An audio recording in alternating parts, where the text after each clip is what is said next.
El gasto militar es otro de los grandes temas de esta reunión. ¿Cómo ha cambiado esto con la llegada de Trump y cómo afecta a la nueva presidencia a los miembros de la OTAN? Sí, pues Silvia, lo que ha cambiado básicamente es que se han incrementado los llamamientos y la presión a Europa para que gaste más en seguridad y defensa. Son llamamientos que no solo llegan desde Washington. El propio secretario general de la Alianza Atlántica, Mark Rutte, ha incidido hoy aquí en rueda de prensa en que Rusia destina el 40% de su PIB en seguridad y defensa y que si Europa no se pone las pilas y empieza a gastar más en estas partidas no podrá protegerse en el futuro. ¿Tiene algún sentido, me pregunto yo, que los países de la Unión Europea estén en la OTAN? ¿Tiene algún sentido que Francia y Alemania estén en la OTAN? ¿Tiene algún sentido que España esté en la OTAN? ¿Qué gana Europa con un sistema de defensa liderado por los Estados Unidos? La segunda llegada de Trump a la presidencia de la todavía primera potencia militar ha acelerado la pertinencia de un debate que las élites políticas europeas siempre han querido evitar. Con su permiso y con la ayuda del gran Marco Déramo, voy a tratar de explicarles por qué pienso que la OTAN hace imposible pensar en cualquier tipo de independencia de Europa respecto a los Estados Unidos. Se supone que el proyecto europeo se basaba en la unión de dos viejos enemigos, Francia y Alemania. Francia, con su liderazgo político y militar, a diferencia de Alemania, Francia cuenta con armas nucleares, decía que Francia siempre pareció una potencia que incluso conservaba cierto poder heredado del colonialismo. Hoy, la práctica totalidad de sus antiguas colonias han expulsado a la propia Francia de África. Y Marco Déramo se pregunta, ¿cuánto cuentan las acciones de Wagner en el Sahel para explicar el repentino ardor antirruso de Macron, que en 2022 era el correveidile entre París y Moscú para evitar la guerra? Alemania, por su parte, se supone que aportaba su enorme poder económico. Claro, pero hoy Alemania es la gran derrotada de la guerra ruso-ucraniana porque ha visto aplastada la línea estratégica perseguida durante más de medio siglo desde que el entonces canciller alemán, un tal Willy Brandt, viejo conocido de los socialistas españoles, inaugurara en 1970 la Ostpolitik. ¿Qué significa esto de Ostpolitik? Pues básicamente autonomía política en las relaciones de Alemania con el este en general y con Rusia en particular. Tampoco los Estados Unidos y su brazo militar le han dejado mucho margen para relacionarse con China, en la medida en que China es el gran adversario geopolítico de los Estados Unidos. Les ha ido fatal a los alemanes. ¿Qué significó, pregunto yo, para Alemania el sabotaje del gaseoducto Nord Stream 2 que los propios alemanes habían perseguido contra vientos y mareas del Atlántico Norte? Pues significa que la OTAN autorizó un atentado contra infraestructuras estratégicas de uno de sus miembros, nada menos que Alemania. Por acciones menos graves, empezaron guerras mundiales en el pasado. Pero todo esto de la OTAN y la relación de Francia y Alemania con Estados Unidos, ¿de dónde viene? Pues básicamente de la Segunda Guerra Mundial, que no ganaron ni Francia ni Alemania. Esa guerrita la ganaron la Unión Soviética, que plantó una bandera roja con la hoz y el martillo en el Reichstag, y los Estados Unidos, que desembarcaron en Normandía y demostraron su superioridad tecnológica lanzando 2 bombitas atómicas sobre Japón. Francia y la Alemania federal tomaron conciencia entonces de que eran pesos mosca en el nuevo ring mundial tras la Segunda Guerra Mundial. Esa conciencia estuvo estrechamente ligada a la Guerra Fría, a la presencia inexpugnable de los Estados Unidos en Europa, a las divisiones blindadas soviéticas que hubieran podido ocupar Europa entera y que solo se podían contener con armas nucleares. Esa es la historia de Europa. Estados Unidos fue entonces quien empujó activamente a los europeos en pro de una forma de integración económica. No es casual que los primeros tratados de una embrionaria unidad europea se remonten a 1948, justo el año anterior a la creación de la OTAN. No es casualidad que los gobernantes que sintieron de repente ese arrebato europeísta fueran todos ellos anfitriones de bases militares estadounidenses y de bombitas atómicas estadounidenses en sus territorios. En otra época se habría dicho que el imperio ocupante presionaba en pro de una mayor integración de las provincias súbditas a fin de garantizar una mayor cohesión al imperio contrario, el soviético. Desde su nacimiento, por lo tanto, la integración europea estuvo sometida a dos vectores motrices contrapuestos. Uno, proveniente de los países que habían dejado de ser potencias, que uniendo sus fuerzas pretendían recuperar su presencia en la escena geopolítica, básicamente Francia y Alemania Federal. Y el otro, que deseaba convertir esa integración objetivamente en una herramienta complementaria de la hegemonía estadounidense. Que esto era básicamente un corolario de la OTAN, Unión Europea-OTAN. Una cosa y la otra son casi lo mismo. El ingreso de Gran Bretaña en la Comunidad Económica Europea en 1973 no hizo sino exacerbar esa ambigüedad, precisamente por el peculiar estatuto de este país en el orden de posguerra. Los británicos asumieron la reconstitución de una Commonwealth bajo el liderazgo estadounidense. Esta fue la razón por la que el general Charles de Gaulle, el único político europeo que creía o que se engañaba a sí mismo en una posible independencia de Europa respecto al imperio estadounidense, el único que se opuso obstinadamente a la entrada del Reino Unido, al que veía lógicamente como un caballo de Troya estadounidense. Después llegaría la traición de Pompidou. Desde un punto de vista geopolítico, las razones de Estados Unidos para la integración europea parecieron desaparecer con la desintegración de la Unión Soviética, ¿no? ¿Para qué la OTAN si ya no hay enemigo soviético? Bueno, pues fue en febrero de 1992, un añito después de la caída de la URSS, cuando se firmó el Tratado de Maastricht, que básicamente incluía cláusulas sobre cooperación en los ámbitos de la política exterior, de la seguridad e incluso contemplaba la posible unificación judicial de Europa. Nacía entonces la Unión Europea a 3 velocidades, eso sí. El nacimiento del euro se formalizó poco después, en 1995, como una supuesta alternativa al dólar y, por lo tanto, como instrumento de independencia política, ¿no? De hecho, Gran Bretaña nunca quiso participar en el euro. Y también como medio de contener la prepotencia o la preponderancia de la recién reunificada Alemania. Como podemos ver hoy, 30 años después, esos objetivos parece que no se han alcanzado.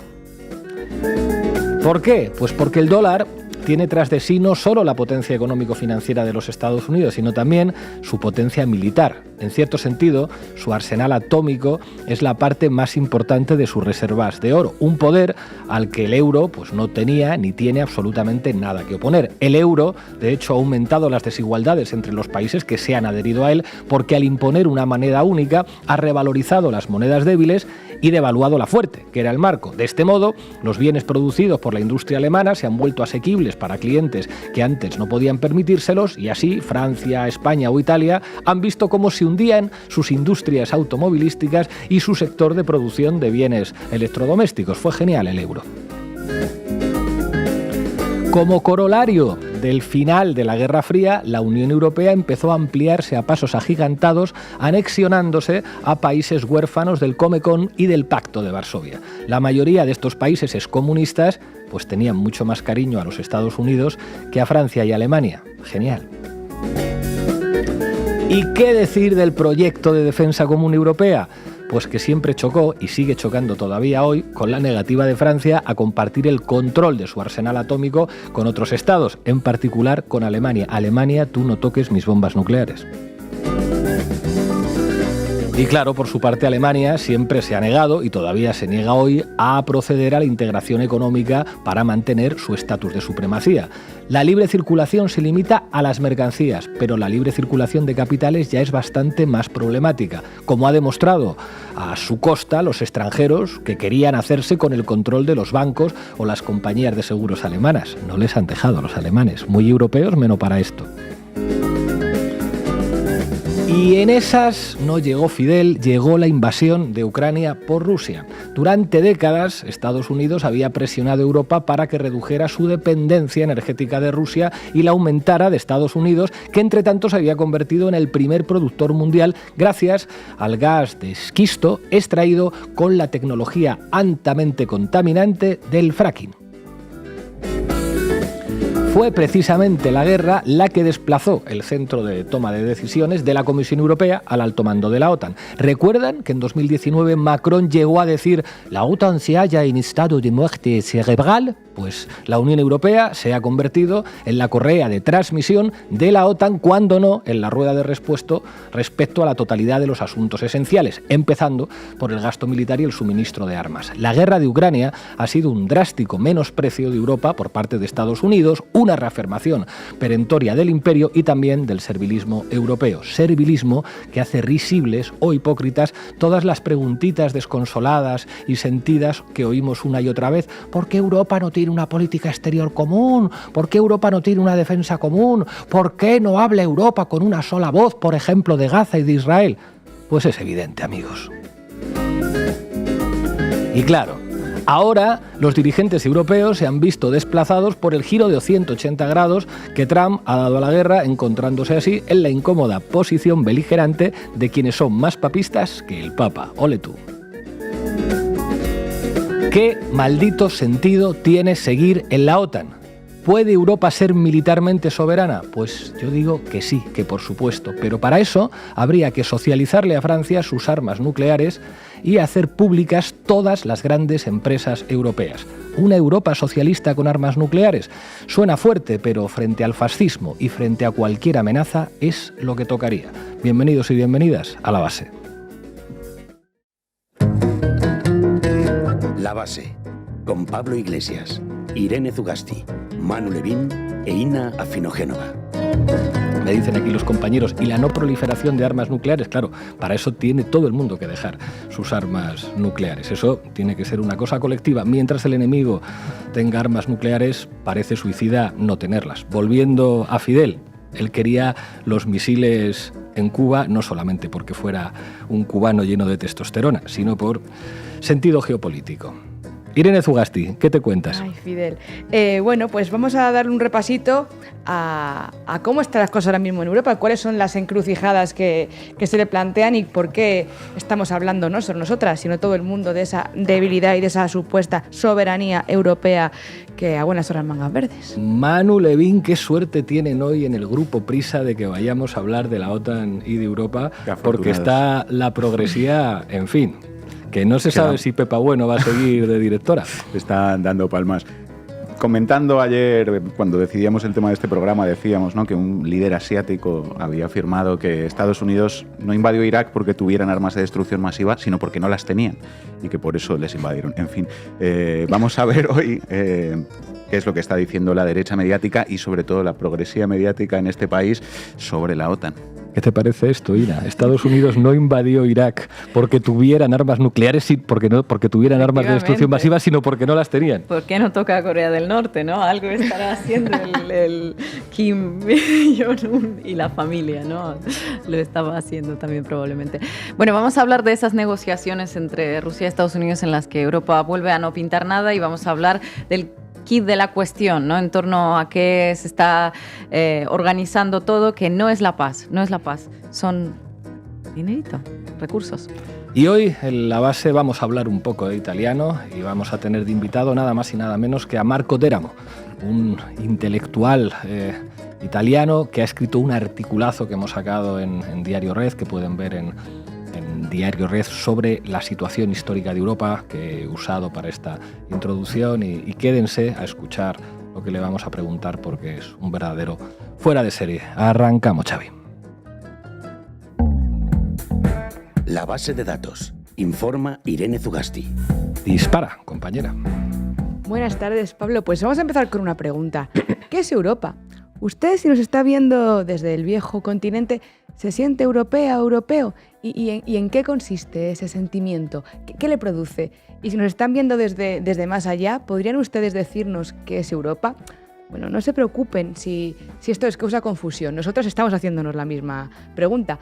De hecho, esto de Europa no es un concepto claro ni siquiera geográficamente, pero bueno, pongamos que Europa va del Atlántico a los Urales, del Ártico al Mar Negro. Es el segundo continente más pequeño del mundo, solo después de Oceanía, con 10,5 millones de kilómetros cuadrados, y también es el cuarto continente más poblado. Tiene unos 741 millones de habitantes. Asia tiene 4.000 millones más, por ponernos en perspectiva.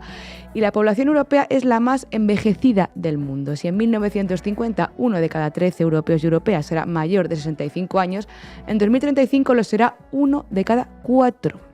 La edad media en América Latina, por ejemplo, se sitúa en 31 años. En Europa vamos camino de los 45. O sea, que eso de la vieja Europa no solo es porque sea el territorio de algunos de los estados-nación más antiguos del mundo, sino también porque es un señor cuarentón en plena crisis de identidad. Eso es Europa. Europa es los amigos de Pedro Sánchez. Sí, un señor blanco, cristiano, liberal y de orden, que le gusta mucho eso de ir a la guerra contra los rusos, aunque él, por supuesto, no vaya a coger jamás un fusil, y al que no le gustan nada ni los migrantes, aunque las migrantes sean la fuerza de trabajo que le terminan dando la papilla cuando se termina de hacer viejo del todo, ¿verdad? Un buen retrato de Europa, sí, aunque en la mitología, por cierto, Europa era una mujer. En las obras de Homero, Europa era una reina a la que Zeus, transformado en toro, raptó cuando estaba en la playa con sus amigas y se la llevó a una isla para ponerla a parir hijos, para que luego digan que los mitos no son actuales, pero pasando de lo geográfico y lo mitológico a lo político. ¿Qué es Europa en lo político? Un jardín, diría Borrell, un sueño, diría Schumann. Un infierno, dirían quienes se ahogan llegando a su orilla o combatiendo por sus valores. Europa se consideró a sí misma el centro de gravedad permanente del mundo, el corazón de la actividad económica, política y cultural, hasta la Segunda Guerra Mundial, lo ha contado muy bien Pablo en la editorial, cuando perdió su posición hegemónica y hubo de reconfigurarse bajo la estructura de bloques de la Guerra Fría. Es entonces cuando nace la Unión Europea, al principio de la década de los 50, un proyecto político, elitista, de construcción de una especie de identidad continental que se basaba a priori en acuerdos económicos, acuerdos del carbón y el acero, libre comercio, y alineado en lo exterior con los intereses del bloque atlantista de la Guerra Fría, que prometía prosperidad y paz a sus miembros, a los pueblos de Europa. Con la caída de la Unión Soviética se facilitan todavía más esos discursos sobre la acción cohesionadora que en teoría tendría esa Unión Europea, cuyo gran reto fue en realidad ampliarla a los estados de la Europa central y oriental, del antiguo bloque socialista, durante la primera década del siglo XXI, que fue el remate definitivo a esa construcción política e identitaria. Orden social liberal, capitalismo de rostro amable al principio y un anticomunismo simbólico y de facto que alejara pues, cualquier proyecto emancipador dentro de la Unión y también cualquier vecindad más allá de los Urales o hacia el sur.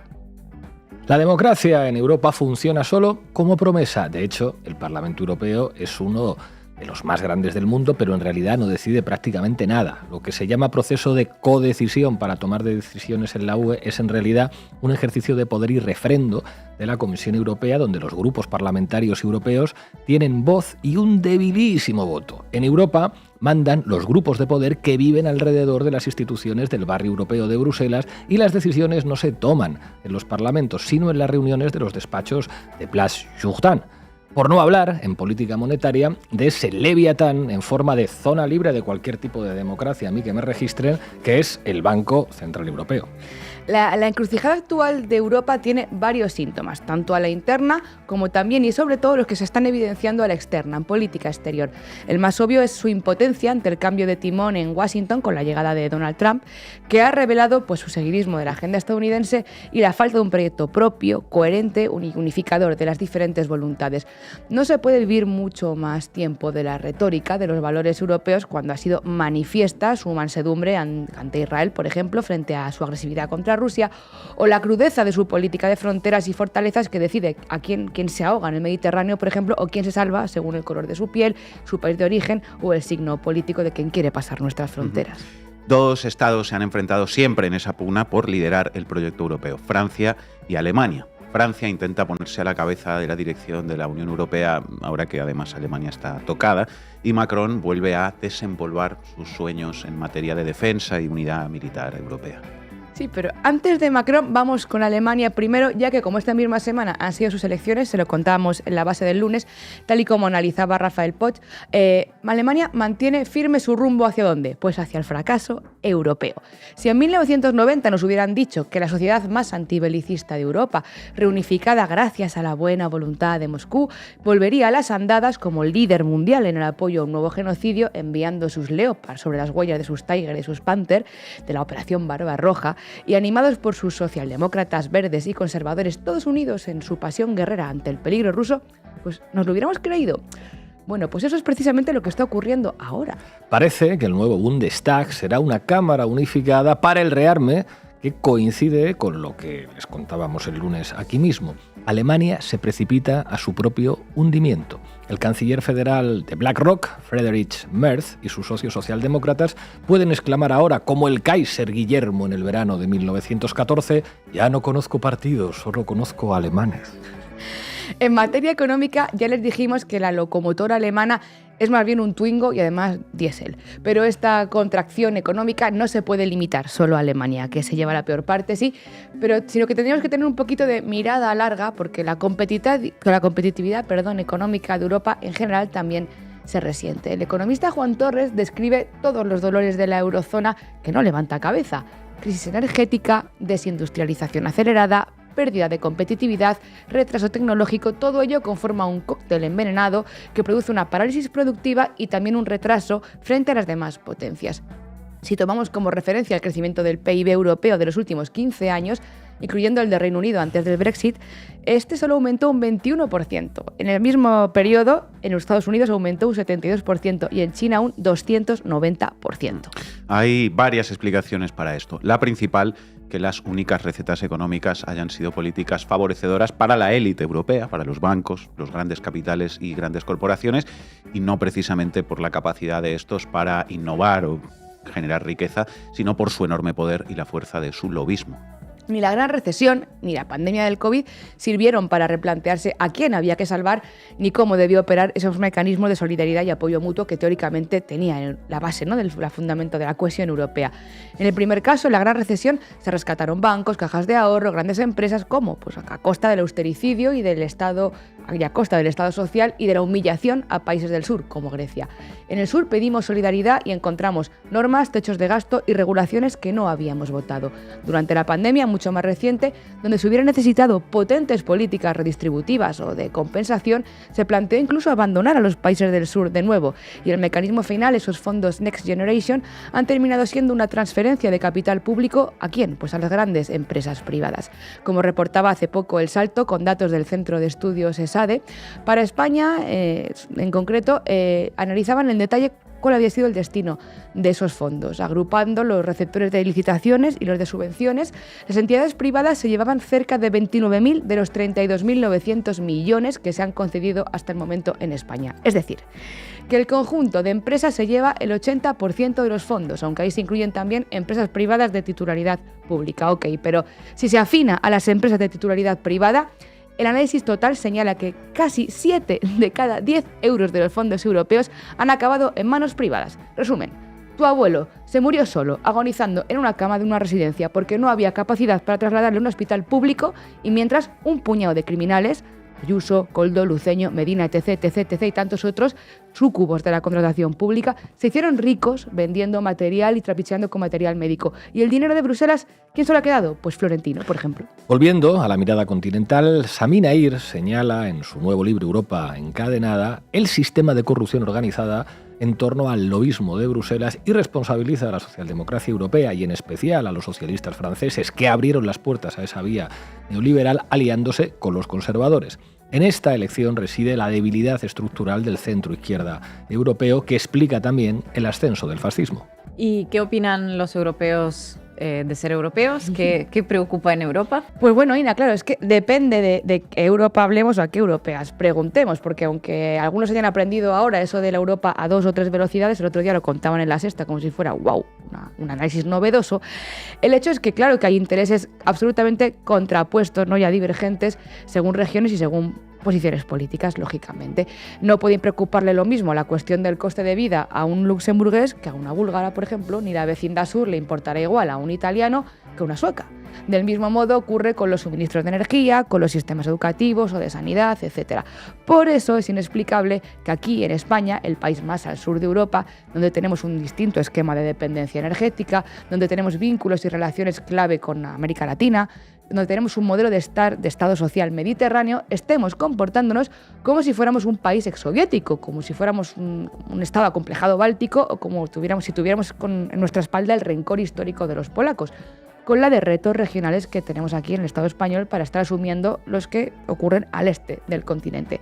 El caso es que el Eurobarómetro de mediados de 2024 mostraba cuáles eran las preocupaciones de la población europea. Y fíjense, para el 31% era el coste de vida, la situación económica, y le seguía el desempleo, con un 26%, así como la salud. Y para otro 20%, el principal problema era la vivienda. Pero ¿cómo puede ser si la prioridad de los europeos es la guerra, la seguridad, trincheras en los Pirineos, escudo nuclear, mandemos a la Mini, a los chavales defendamos Ucrania del fascismo? Eso parece. En medio de esta pérdida de influencia en el nuevo marco de relaciones económicas y comerciales que sufre Europa entre Estados Unidos y los BRICS, sus líderes, los líderes europeos, no plantean más alternativas que el régimen de guerra y el enemigo externo como mecanismo de cohesión. Macron, que visitó a Trump de avanzadilla ayer en la Casa Blanca, se volvió sin nada en los bolsillos. Que un presidente francés que está en las últimas de su mandato sea lo que envía a Europa a negociar con su jefe es preocupante. El presidente francés insistió en la necesidad imperiosa de preservar el diálogo directo con el presidente de los Estados Unidos para intentar influir en el cambio histórico de las nuevas relaciones de Washington con Moscú, pasando de adversario a aliado privilegiado, aunque reconoció ante sus colegas de la Unión Europea la ausencia de resultados tangibles de su diálogo con Trump, subrayando, sin embargo, esa imperiosa necesidad, ¿no?, de continuar hablando indefinidamente, esperando poder influir de alguna manera en algún momento. Y como decía antes Manu, Macron insiste en acelerar el proceso de defensa en Europa y su sueño de un ejército común bajo la bandera de los 27.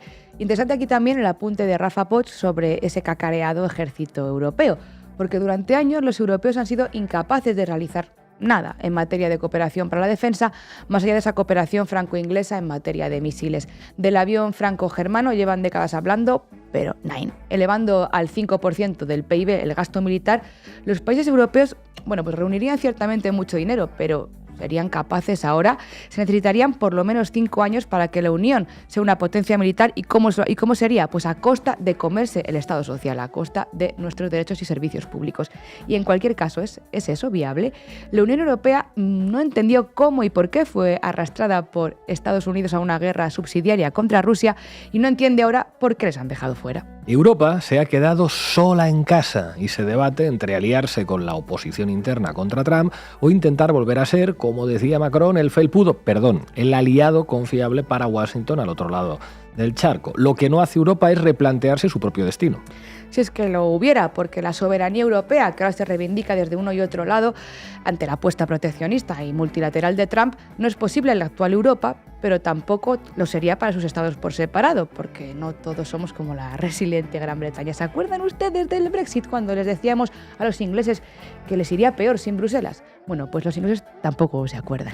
El europeísmo acrítico al proyecto comunitario, confiando en su destino, se ha quebrado a golpe de crisis y de guerra. Y los monstruos que recogen esa eurodecepción son básicamente los fascistas. La Europa social, si alguna vez existió, fue devorada en los 80 por conservadores y socialdemócratas en nombre de un indescifrable interés general europeo, interés para las élites económicas alemanas, luxemburguesas, belgas u holandesas, que se tradujo en el empobrecimiento de los trabajadores de Grecia, de Italia, de Portugal, de Irlanda, de España. Tenemos una moneda única, un gran mercado, libertad relativa para circular y hasta te puedes ir de Erasmus si puedes pagarlo. Pero también tenemos enormes desigualdades entre estados, un tejido productivo desmantelado, servicios públicos aniquilados y a los líderes de todo esto diciéndonos que si queremos paz, nos preparemos para la guerra. De nuevo, Zeus ha raptado a Europa. Gracias, Tugasti.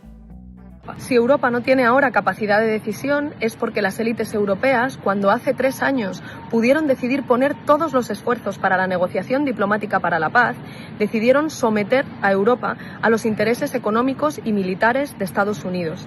También en estos 3 años han aumentado la dependencia económica, energética y militar de Europa de esos Estados Unidos y por tanto han convertido a Europa en una filial de Estados Unidos en términos geopolíticos. Ahora, más que nunca, es necesario no mirar para otro lado, no guardar silencio y defender la paz y el fin del genocidio. Todo tuyo, Levin. Vamos, compañeros. Titulares al banquillo. El análisis mediático de Manu Levin. Diario Público hace 3 días. Zelensky dice estar dispuesto a dimitir si Ucrania entra en la OTAN. El presidente de Ucrania, Volodymyr Zelensky, ha abierto la puerta a una posible renuncia a su cargo si a cambio el país obtiene la membresía en la OTAN.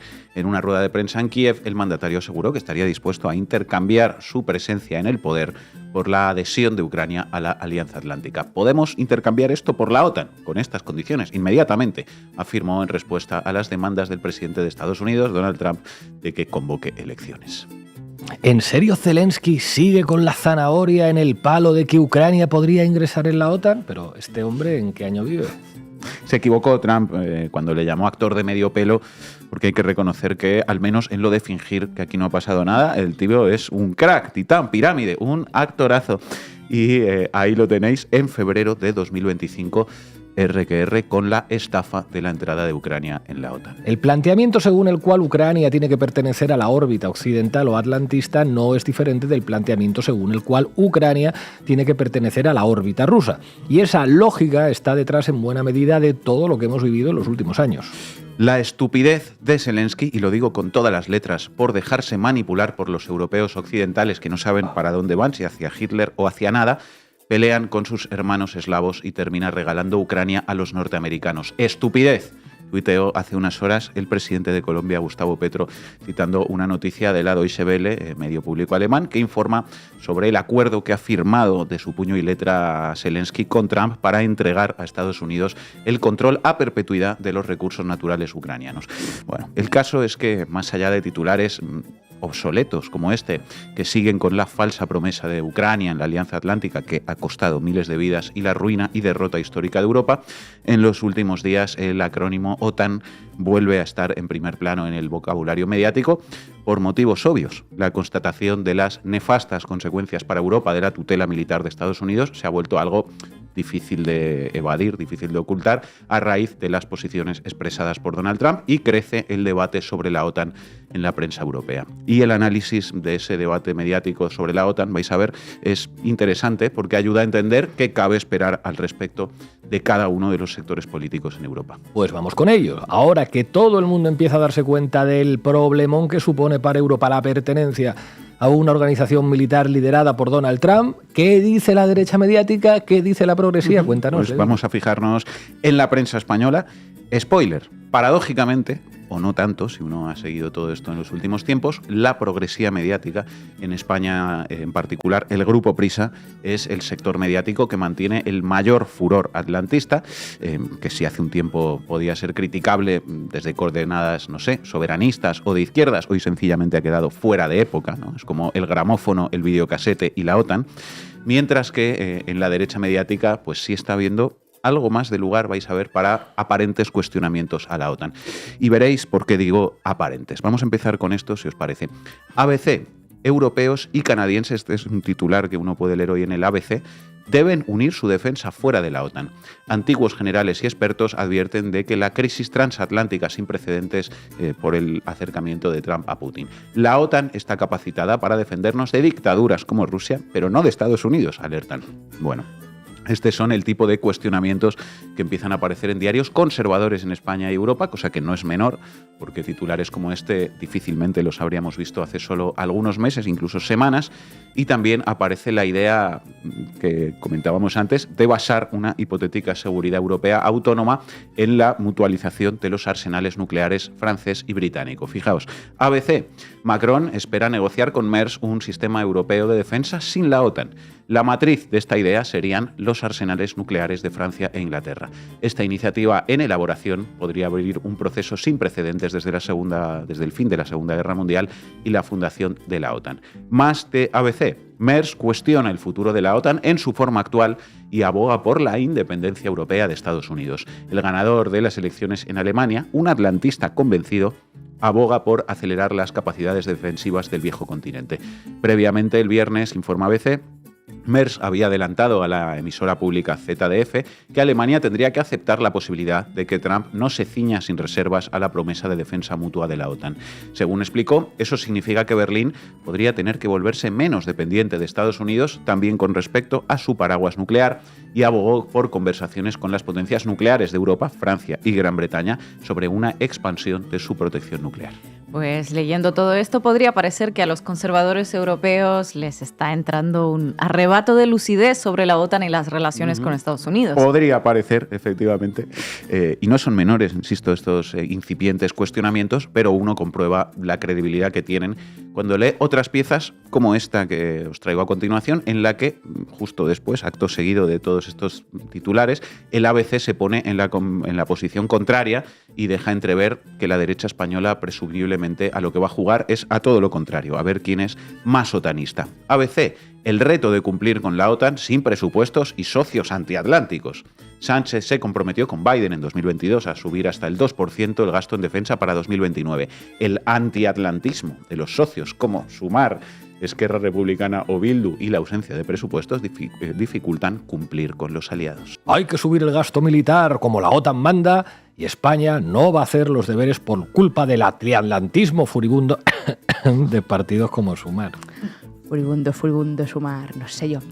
En fin, más allá de lo ridículo de esa afirmación, el fuerte antiatlantismo de los socios del PSOE, aquí se apunta un elemento de política interna que puede crecer en los próximos tiempos para disciplinar a las izquierdas, máxime en el contexto del régimen de guerra de la anti-España a la anti-OTAN. Anti-OTAN, anti-atlantistas, avisados quedamos, porque el uso de la etiqueta antiatlantista por parte de la derecha para golpear a las izquierdas, como se ve en esta pieza del ABC, pues es una buena prueba de que esos aparentes cuestionamientos que estábamos viendo en algunos titulares, pues no se van a concretar de ninguna manera en una posición política de la derecha española contraria a la permanencia en la OTAN. Al contrario, están planteando en esta pieza el ABC claramente que un gobierno del PP sin los socios antiatlánticos sí estaría en condiciones de cumplir las órdenes de Trump respecto al gasto militar, como si el actual gobierno del PSOE no lo estuviera haciendo ya, pero en fin.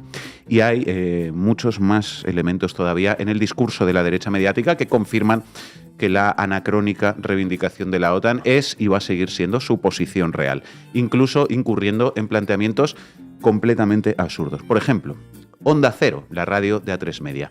Sin Estados Unidos no hay OTAN. Este es el coste anual que aporta para su funcionamiento cada país, dice Onda Cero. ¿Podría la OTAN sobrevivir sin Estados Unidos?, se pregunta esta cadena de radio, y se responde a sí misma lo siguiente. Estados Unidos supone una aportación del 15,8% del presupuesto de la OTAN, mientras el conjunto de los países europeos que componen la organización de los aliados supone un 77,4% del total presupuestario.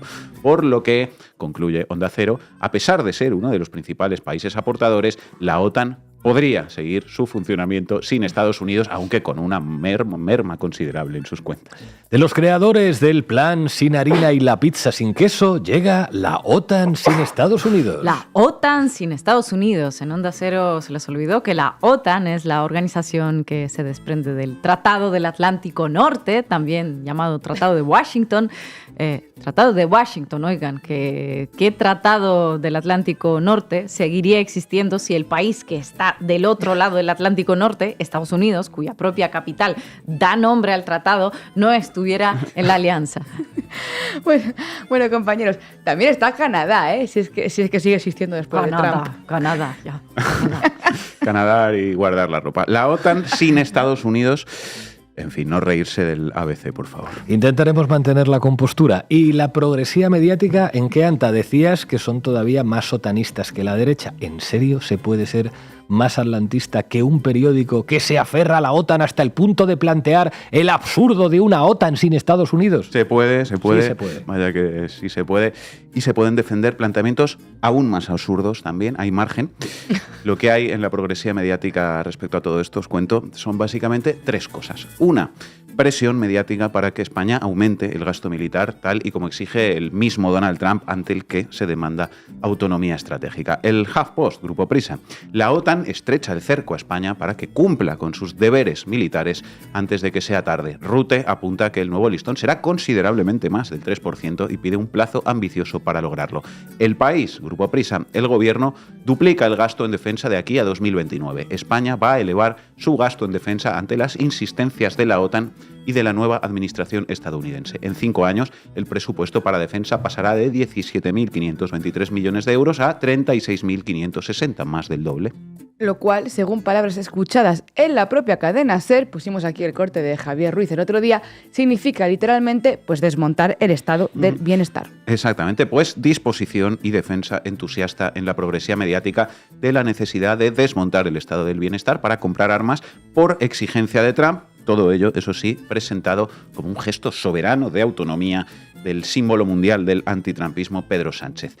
El País, fijaos en esto, la hoja de ruta de España para cumplir su compromiso con la OTAN, 36.560 millones de gasto militar en 2029. Subtitular: el gobierno rechaza las presiones de Estados Unidos y mantiene su plan de dedicar el 1,32% del PIB a defensa este año, llegar al 2% en un lustro. El gobierno rechaza las presiones de Estados Unidos, dice El País, y por lo tanto duplicará su gasto militar ante las insistencias de la OTAN y de la nueva administración estadounidense, dice también El País. Ya os dije que todavía se podían defender posiciones y planteamientos más absurdos, dicho suavemente, porque poner en un titular que duplicar el gasto militar en España significa rechazar las presiones de Estados Unidos, pues en fin, es tomar a la gente por imbécil. Este es el primer ingrediente del que os hablaba, que hay en la progresía. El segundo: defensa explícita de la tutela militar de Estados Unidos en Europa. El País: sin la cobertura militar estadounidense, en opinión de muchos analistas, la Unión Europea no dispone de unas fuerzas armadas capaces de hacer frente a amenazas como la que supone un Vladimir Putin que no se atiene a las normas básicas del derecho internacional. Claro, no como Estados Unidos, que sí se atiene a las normas básicas del derecho internacional, sobre todo en Gaza. Es que es eso, que tengamos que seguir leyendo en El País este tipo de cosas después de un genocidio televisado en Gaza y de que el presidente de los Estados Unidos diga que quiere desterrar al pueblo palestino para construir resorts vacacionales, es de un nivel de corrupción intelectual y moral pues que da escalofrío, la verdad.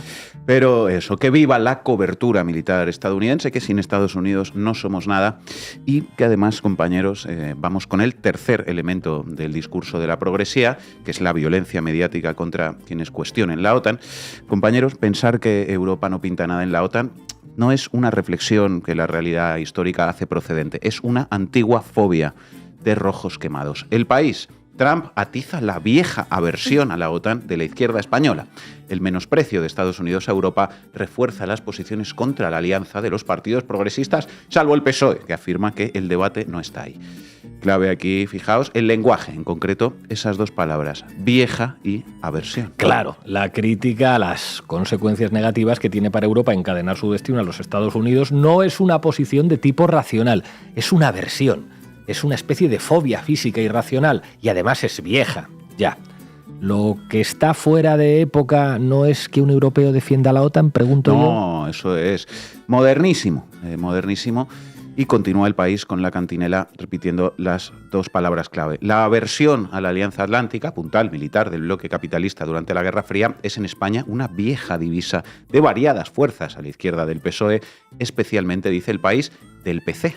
Especialmente del PC, hoy en Sumar, junto a Compromís y Más Madrid, los de que es un orgullo que Más Madrid, reta maestra, acuérdense, la de es un orgullo que Madrid acoja la cumbre de la OTAN. Lo que parece un poco viejo, así como en los años 90, es este análisis del País. Que, por cierto, sobre Podemos, ¿qué dicen? Pues aquí llega la vieja aversión del País a Podemos. La posición de Podemos sobre la OTAN, dice El País, ha evolucionado. En el ciclo electoral 2015-2016, el partido tenía un diagnóstico crítico con la alianza y proponía más autonomía de España, pero sin salir. Eran otros tiempos, dice El País. En otros tiempos, de eso no cabe duda. Pero se les ha traspapelado a los compañeros del País aquel manifiesto Mover Ficha, se llamaba, que dio origen a la creación de Podemos. Creo que ese manifiesto decía algo sobre la OTAN, ¿no?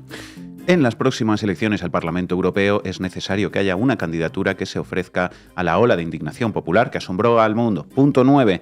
Una candidatura que rechace las intervenciones militares, que defienda la salida de la OTAN y sea firme defensora de las relaciones solidarias entre los pueblos. Pues sí que se les ha traspapelado, ¿no? Esto en El País, que continúa. Hoy las cosas son muy distintas. Aunque con Unidas Podemos en el gobierno ya hubo un choque con el PSOE por la cumbre de la OTAN en Madrid en 2022, el rechazo a la alianza ha ganado peso en la formación morada a raíz, dice El País, de su paso a la oposición tras las generales de 2023 y su salida de Sumar. Ahora el mensaje anti-OTAN junto con el rechazo a subir el gasto militar, es central para Ione Belarra y los suyos. Como veis, el país trata de presentar la posición de Podemos como oportunista o vinculada a la competición en la izquierda y no como pues, la intensificación, debido al momento histórico, de una posición que siempre estuvo ahí. Todo, según presenta el país, frente a la coherencia del PSOE. Dice, el PSOE es la excepción a la regla en el espacio progresista. Otanista en su programa y en las resoluciones de sus congresos, las maniobras de Trump no hacen vacilar al partido.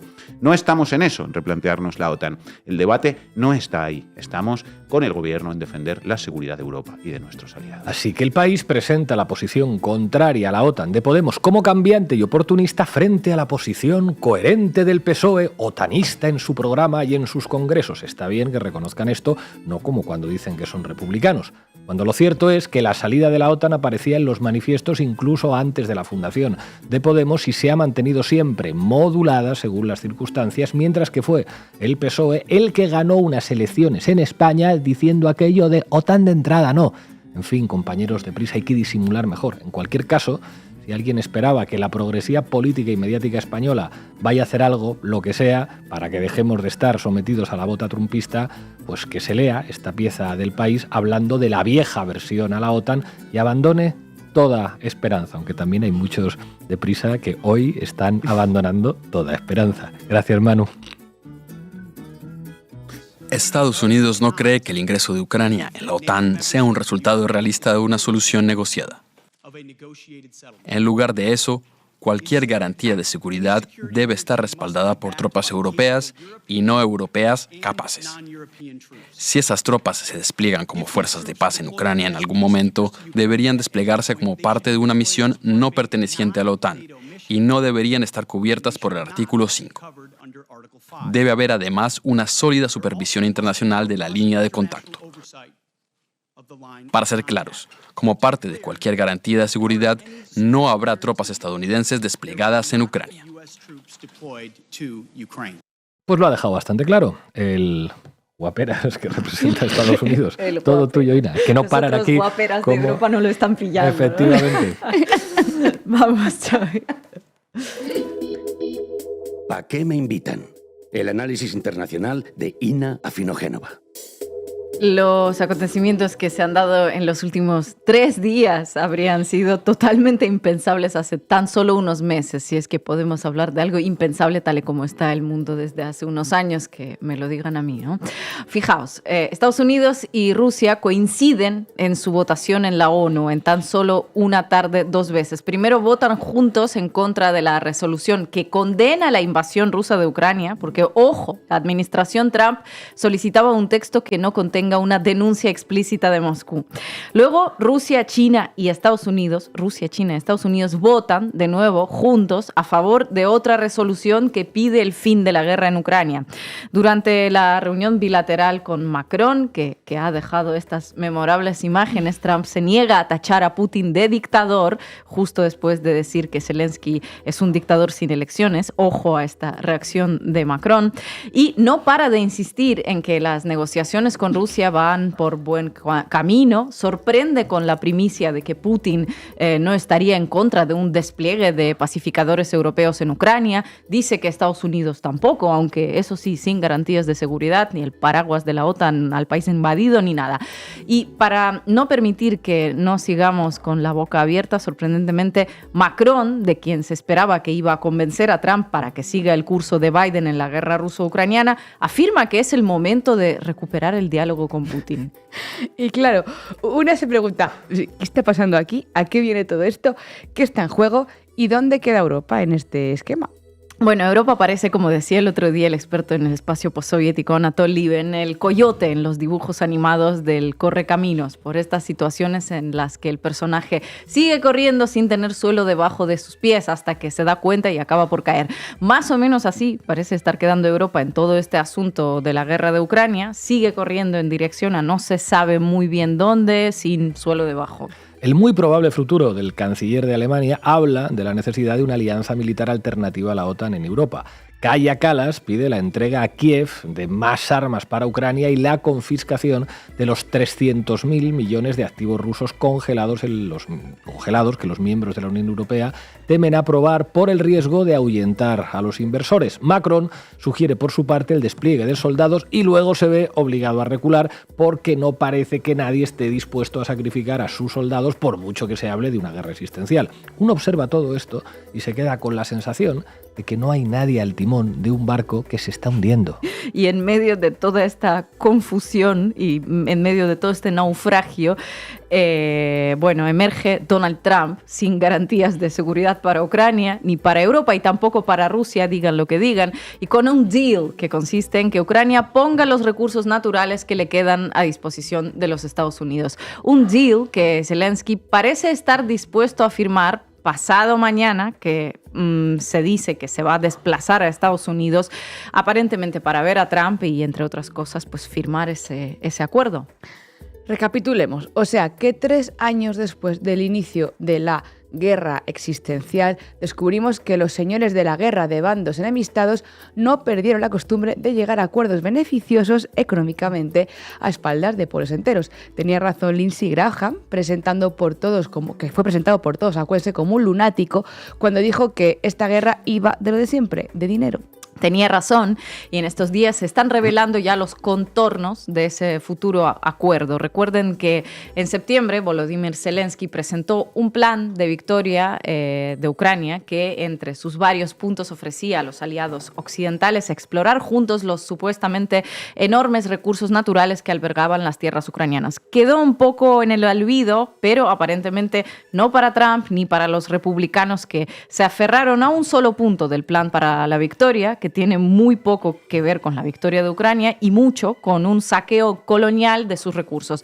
El único punto que les interesó ahí era ese de los metales y las tierras raras. Hace unas semanas Trump empezó a hablar públicamente de las tierras raras de Ucrania con las que Estados Unidos quisiera quedarse, en concepto de devolución de los supuestos centenares de miles de millones de dólares que la administración Biden había invertido en la guerra. Trump habló primero de 500.000 millones, luego de 300.000 millones, haciendo malabares con cifras que no se sabe muy bien de dónde salen, no salen de los documentos oficiales, eso sí que está claro. En fin, como suele hacer él con las cifras, como suponemos que Bannon le ha enseñado a hacer con ellas, inventándoselas seguramente. Scholz se echó las manos a la cabeza, Zelensky se apresuró a decir que en primer lugar no era tanto, habló de 100.000 millones, en segundo lugar tampoco pensaba devolverlo entregando los recursos sin más, porque no parece estar dispuesto a aceptar que el dinero y el armamento que fluyó a su país a lo largo de este tiempo no fuese una donación, sino un crédito que tocaría pagar. Entre Trump, que llamó a unas elecciones en Ucrania, y su equipo se empeñaron, sin embargo, en hacerle saber por todas las vías que todo esto no es así, no. Escuchen a Marco Rubio, por ejemplo. Joe Biden had frustrations with Zelensky. People shouldn't forget it. There are newspaper articles out there about how he cursed at him in a phone call because Zelensky, instead of saying thank you for all your help, is immediately out there messaging what we're not doing or what he's not getting. I think the second thing is, frankly, I was personally very upset because we had a conversation with President Zelensky, the vice president and I, the three of us. And we discussed this issue about the mineral rights. And we explained to them, look, we want to be in a joint venture with you, not because we're trying to steal from your country, but because we think that's actually a security guarantee. If we're your partner in an important economic endeavor, we get to get paid back some of the money the taxpayers have given, close to $200 billion. And it also, now we have a vested interest in the security of Ukraine. And he said, sure, we want to do this deal. It makes all the sense in the world. The only thing is I need to run it through my legislative process. They have to approve it. I read 2 days later that Zelensky's out there saying, I rejected the deal. I told him, no way, that we're not doing that. Well, that's not what happened in that meeting. So you start to get upset by somebody. We're trying to help these guys. One of the points the president made in his messaging is not that we don't care about Ukraine, but Ukraine is on another continent. You know, it doesn't directly impact the daily lives of Americans. We care about it because it has implications for our allies and ultimately for the world. There should be some level of gratitude here about this. And when you don't see it and you see him out there accusing the president of living in a world of disinformation, that's very counterproductive. And I don't need to explain to you or anybody else, President Trump's not the kind of person that's going to sit there and take that. He's very transparent. He's going to tell you exactly how he feels. And he sent a message that he's not going to get gamed here. He's willing to work on peace because he cares about Ukraine. And he hopes Zelensky will be a partner in that, and not someone who's out there putting this sort of counter messaging to try to, hustle us in that regard. That's not going to be productive here. El grado de humillación verbal a la que han sometido al presidente ucraniano en este tiempo ha dado bastante grima. Todo ello frente a una Europa que parece no estar entendiendo cómo reaccionar a todo. Total, que ayer medios estadounidenses empezaron a filtrar una suerte de borrador del acuerdo al que aparentemente llegaron Estados Unidos y Ucrania y que Zelensky irá personalmente a firmar a Washington este viernes. Europa, como se esperaba, queda de nuevo de lado, más o menos en el papel, pues que ella misma se otorgó desde el inicio, una vez que te pones a defender los intereses de terceros y no los propios. ¿Por qué crees que esos terceros te van a llamar para negociar? ¿En calidad de qué? Van a llamar al jefe, que aquí queda claro quién es, no está en Europa. Bueno, el caso es que New York Times, que dice haber accedido al borrador de ese supuesto acuerdo, publicó ayer que se va a crear un fondo con la participación mayoritaria de Estados Unidos al que Ucrania se compromete a destinar la mitad de sus ingresos procedentes de la explotación de los recursos naturales. El fondo reinvertirá sus ganancias en la reconstrucción del país. Asumimos que las empresas estadounidenses se llevarán todas las partidas, como pasa en tantos lugares del mundo, incluyendo sobre todo los destruidos por los propios Estados Unidos. Y luego, garantías de seguridad a Ucrania por parte de su principal aliado. Nada, no están, siempre según los medios estadounidenses que accedieron al texto.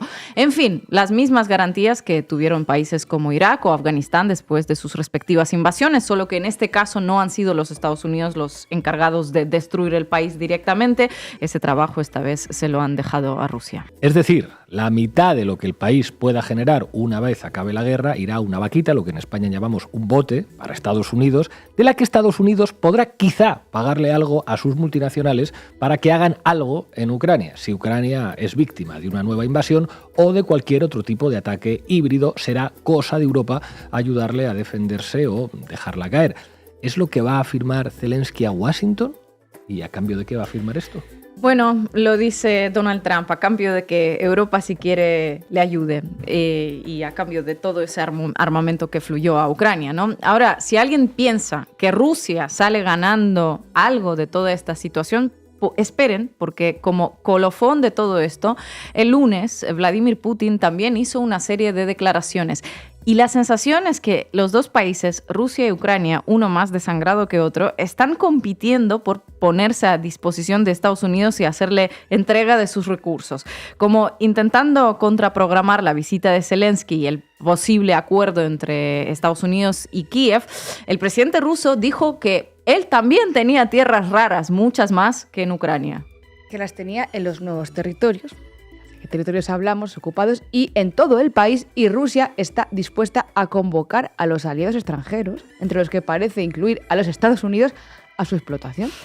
Pues eso, y a cambio de nada también, no se habló del levantamiento de las sanciones. Bueno, Emmanuel Macron, nada sorprendentemente, dijo durante su reunión con Trump que el acuerdo podría ayudar a Ucrania, cómo no. Y hasta Boris Johnson le dio luz verde porque esto planta unas semillas de esperanza y progreso, dijo, aunque parezca a primera vista un robo de toda la vida.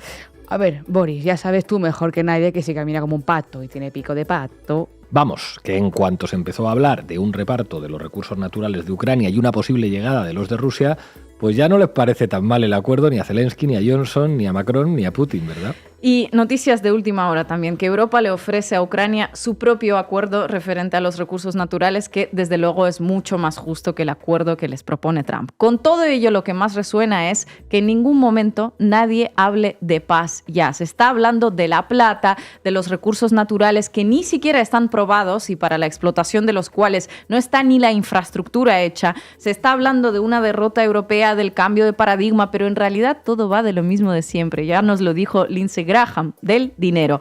¿Quién pone más? ¿Cuánto pone cada uno? ¿Qué gana cada uno de todo ello? Nadie negocia por los pueblos y por un sistema de seguridad. Zelensky negocia su propia supervivencia. Trump, la posibilidad de venderles a los estadounidenses un gran titular. Putin, lo mismo con los rusos. Europa negocia no salir como el coyote que no tiene suelo debajo. A nadie parece importarle la paz, ni mucho menos los muertos que siguen creciendo día a día.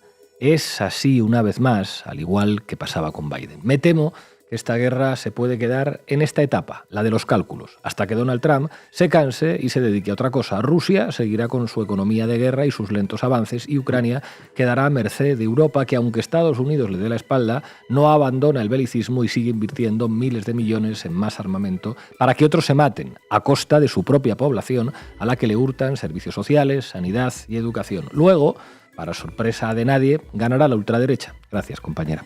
Los ministros de Defensa se reúnen esta mañana tras el desconcierto que ha provocado en las últimas horas el movimiento de Trump, especialmente entre los países de la Unión Europea. Europa reclama estar en esas negociaciones, lo han dicho varios ministros esta mañana. No puede haber negociaciones sobre Ucrania sin Ucrania, es otra de las ideas más repetidas. El secretario general de la OTAN ha asegurado que todos queremos más pronto que tarde que haya paz en Ucrania, pero insiste en que lo que salga de esas negociaciones tiene que ser una paz justa y duradera, que garantice que Putin no vuelve a invadir el país dentro de unos años. Bueno, como decía al principio del programa, hoy nos acompaña en la base Marco Déramo, autor de un artículo sobre la situación de Europa que hemos publicado recientemente en Diario Red. También hay un hilo sobre este articolo in mi cuenta di X. Marco, grazie mille per essere in Canal Red, per essere alla base con noi.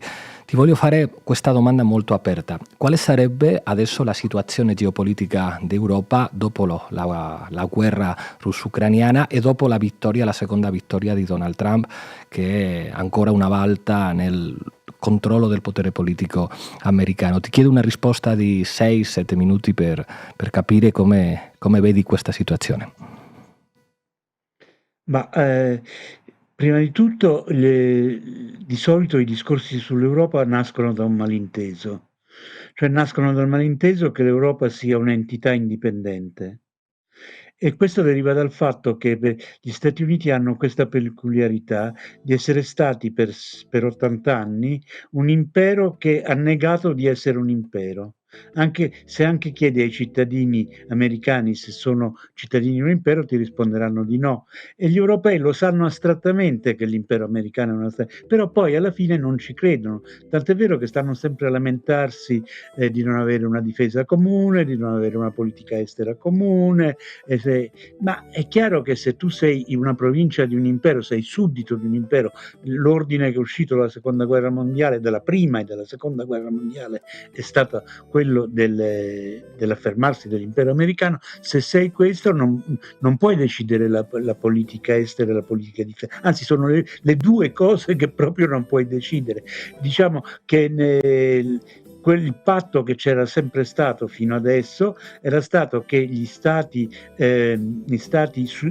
sudditi o alleati, come preferiscono chiamarli gli americani, cedevano la propria sovranità in politica estera e mantenevano una sovranità abbastanza completa, anche se un po' limitata, in politica interna. Quindi qualunque discorso adesso si faccia sul quello che è cambiato con Trump è che questa finzione del fatto che l'impero non è un impero è venuta meno. L'impero ha detto siamo un impero e ha detto vogliamo che voi pagate più tributi come fanno i sudditi, e più tributi significa che spendete più in spese militari. Oggi il primo ministro inglese Starmer ha già detto che spenderà il 2,5% del PIL in militare prima di andare a omaggiare Trump, che gli aveva chiesto il 5%, quindi sarà tutta una mercanzia. Tenete conto che questi tributi non è che sono indolori, perché l'1% di un paese come la Spagna significa 15 miliardi di euro, un paese come l'Italia sono 20 miliardi di euro, e quindi un paese come la Germania sono 35 miliardi di euro che bisogna togliere le spese sociali, e quindi ci saranno meno ospedali, meno scuole, la solita solfa. Allora l'Europa come si presenta a questo? Si presenta come i paesi sudditi, nel senso che tutti a dire sì, spenderemo di più militarmente, insomma, teniamo conto presente di una cosa, che noi dobbiamo essere grati di cosa agli americani, che grazie a loro francesi e tedeschi hanno smesso di farsi la guerra che si facevano da 300 anni, perché hanno capito che non facevano il peso, come si dice in francese, cioè che erano due macachetti piccoli di fronte a un gorilla da mezza tonnellata, e allora hanno deciso di mettere da parte l'ascia di guerra. Ma questo non vuol dire che l'Europa sia diventata tutta unita, tutta a cantare insieme, non è così. L'Europa, questi sono paesi che si sono trattati a pesci in faccia fino a ieri mattina, gli europei si sono insultati fra di loro in modo totale, e la storia mostra che è più rapido il processo di separazione dei paesi che il processo di unione dei paesi. Cioè l'Italia è unita formalmente da 150 anni e in realtà è ancora separata fra nord e sud. La Germania è stata unita, ma poi è stata separata per 40 anni e questi 40 anni sono bastati a separare l'est dall'ovest. Così l'Europa è molto difficile che sia unita. Quindi la risposta europea adesso è di essere di un appendice della NATO, ma la cosa nuova è che per l'amministrazione Trump la NATO non conta un accidente. Quindi adesso ogni paese andrà in ordine sparso, anche perché c'è questo malinteso, cioè che si vuole fare la costruzione europea come se si trattasse di una nazione europea, come se ci fosse bisogno di un nazionalismo europeo invece di un nazionalismo francese, spagnolo, italiano, tedesco. Ma non è così, cioè i nazionalismi fanno sempre un po' paura e soprattutto le nazioni, diceva Benedict Anderson, nascono quando uno può dire i nostri morti. In questo senso, per esempio, l'Ucraina prima della guerra non esisteva come nazione, ma Putin l'ha fatta diventare una nazione perché ha creato i loro morti. Quindi l'Europa non si può decretare dall'alto, e soprattutto dopo 80 anni non esiste ancora da un punto di vista strutturale, perché i capitali europei sono ancora capitali tedeschi, capitali francesi, capitali spagnoli.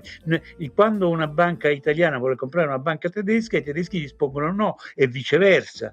I francesi hanno comprato qualcosa in Italia, hanno comprato qualcosa in Spagna, ma non ho mai visto una cosa. Forse il Banco di Santander ha comprato qualcosa in Francia, ma non c'è un capitale europeo, come le borse sono molto separate, e così non c'è un movimento operaio europeo, non ci sono movimenti sociali europei, ognuno si fa il proprio movimento a casa propria, e questa è la cosa per cui è molto difficile pensare e la cosa è abbastanza preoccupante, perché se l'Europa è nata sotto l'egida degli americani è perché gli americani volevano che esistesse. Adesso il fatto che gli americani se ne fregano può anche voler dire che l'Europa si sgretola e non sarà una cosa semplice mantenerla unita.